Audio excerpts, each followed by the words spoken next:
आप कौन है? मैं रमेश, मैं तो एक शरीर हूँ, मैं एक शरीर हूँ, तो शरीर के हिसाब से देखता हूँ जो है। तो हम वार्ता नहीं कर पाएंगे आपसे क्योंकि आप शरीर है। अध्यात्म की वार्ता आत्म स्वरूप से होती है, शरीर से नहीं होती। शरीर तो नासवान मलमूत्र का भांड एक दिन जला दिया जाएगा, मानते हो ना? सही बोलिए, सही बोल रहे हो। सही बोला तो सही पकड़ो ना, फिर सही पकड़ो। आप शरीर नहीं हो, आपको शरीर एक साधन के लिए 50 वर्ष 80 वर्ष 100 वर्ष के लिए मिला है, मानते हो ना? तो आप कुछ और है। वो क्या है अभी आप जानते नहीं हो। आप परमात्मा के स्वरूप है। आप अपने को भूल गए हैं, आप अपने को देह मानने लगे हैं, आप अपने को मनुष्य मानने लगे, पुरुष मानने लगे, और इसी भ्रम से हम संसार को सत्य मानने लगे। बस यही जन्म मरण का हेतु हो गया। अगर हम लौटें इससे तो हमारा काम बन जाए। आप हैं, है ना? आप पर आप कौन है? शरीर तो आप है नहीं, मन आप है नहीं। क्यों कहते मेरा मन? आप अपने को जब बोलेंगे तो मैं बोलेंगे, तो अब मैं लगा करके तुम शरीर में बोलो तो अभी खत्म हो जाएगा। आपकी बात अभी हम काट देंगे। मेरा शरीर कहा जाता है, मैं शरीर कभी नहीं कहा जाता। मेरा हाथ, मेरी आंख, मेरा नाक, मेरा कान, मेरा माथा, पूरा ढांचा मेरा शरीर। तो तुम कौन हो?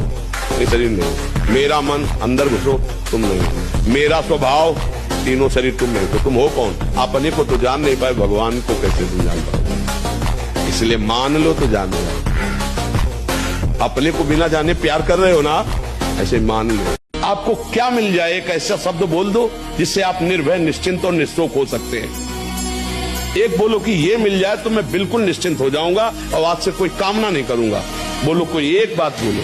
नहीं बोल सकते, क्योंकि एक के साथ हजारों बातें लगी हुई हैं। एक केवल वो है कि परमात्मा मिल जाए तो फिर सबको, जिसके पाने के बाद कुछ पाना बाकी नहीं रहता, जिसके जानने के बाद कुछ जानना बाकी नहीं रहता, और जिसको अनुभव करने के बाद कोई भय नहीं रहता। देखो, साधक हो इसलिए हम तुम्हें बता रहे, इसे पकड़ना। जब हम भजन करते हैं तो बगल में एक रील चलती रहती है मन की। या तो भूत का चिंतन होगा, या भविष्य की कल्पना होगी, या वर्तमान का व्यर्थ चिंतन होगा।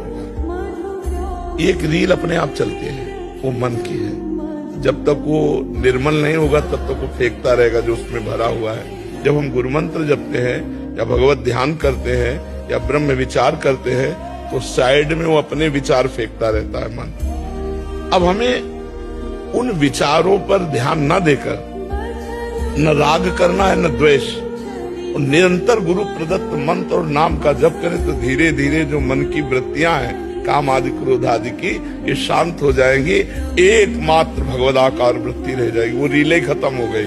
अब जो आप चला रहे हो वही मंत्र केवल चल रहा है, वही नाम चल रहा है। अब ये 50 वर्ष भी लग सकते हैं इसमें, और ये 5 महीने में भी हो सकता है। अब साधक की योग्यता है कि किस कोटि से वो तन्मयता धारण करता है चिंतन में।